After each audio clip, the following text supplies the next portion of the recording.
কথা রেখেছেন ডক্টর ইউনূস। দায়িত্ব নিয়ে বলেছিলেন বিদায় নেওয়ার আগে পুরো উপদেষ্টা পরিষদের সম্পদের হিসাব দেওয়া হবে।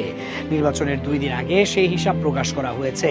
প্রায় 15.5 কোটি টাকার মালিক অবস্থায় প্রধান উপদেষ্টা পদ থেকে বিদায় নেবেন প্রফেসর মোহাম্মদ ইউনূস। ত্রয়োদশ জাতীয় সংসদ নির্বাচনকে সামনে রেখে স্বচ্ছতা ও জবাবদিহির অংশ হিসেবে অন্তর্বর্তী সরকারের প্রধান উপদেষ্টা অধ্যাপক ডক্টর ইউনূস সহ সব উপদেষ্টা সমমর্যাদা সম্পন্ন ব্যক্তি এবং তাদের স্ত্রী স্বামীর সম্পদ বিবরণী প্রকাশ করেছে মন্ত্রিপরিষদ। প্রকাশিত তথ্যে দেখা যায় দায়িত্ব গ্রহণের 1 বছরের ব্যবধানে প্রধান উপদেষ্টা ডক্টর ইউনূসের মোট সম্পদ বেড়েছে 1,23,00,000 টাকা। মঙ্গলবার 10 ফেব্রুয়ারি প্রকাশিত এই সম্পদ বিবরণীতে উপদেষ্টাদের আর্থিক ও আর্থিক বহির্ভূত সম্পদ, বিদেশে থাকা পরিসম্পদ এবং ব্যক্তিগত ও ব্যবসায়িক দায়ের বিস্তারিত তথ্য তুলে ধরা হয়েছে। বিবরণী অনুযায়ী ডক্টর মোহাম্মদ ইউনূসের দেশের বাইরে সম্পদ থাকলেও তার নামে কোনো ব্যক্তিগত বা ব্যবসায়িক দায় নেই, যা আলাদাভাবে উল্লেখ করা হয়েছে। করবর্ষ অনুযায়ী 2025 সালের জুন পর্যন্ত হিসাব ধরে এই তথ্য প্রকাশ করা হয়।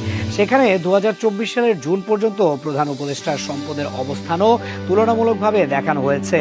তথ্য অনুযায়ী 2024 সালের 30 জুন পর্যন্ত ডক্টর ইউনূসের মোট সম্পদের পরিমাণ ছিল 14,39,39,677 টাকা। 1 বছর পর অর্থাৎ 2025 সালের 30 জুনে তা বেড়ে দাঁড়িয়েছে 15,62,88,806 টাকায়।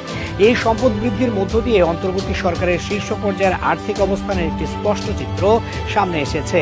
নির্বাচন পূর্ব সময়ে সম্পদ বিবরণী প্রকাশকে অনেকেই দেখছেন রাজনৈতিক ও প্রশাসনিক স্বচ্ছতা নিশ্চিত করার একটি গুরুত্বপূর্ণ পদক্ষেপ হিসেবে।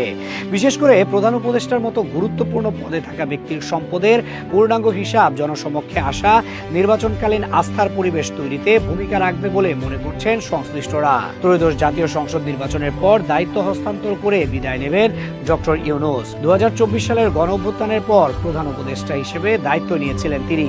নোবেল শান্তি পুরস্কার জয়ী এই ব্যক্তিত্ব দায়িত্ব নেওয়ার পর থেকেই দেশকে একটি গণতান্ত্রিক, মানবিক ও স্বচ্ছ ব্যবস্থার দিকে এগিয়ে নেওয়ার কথা বলে এসেছিলেন।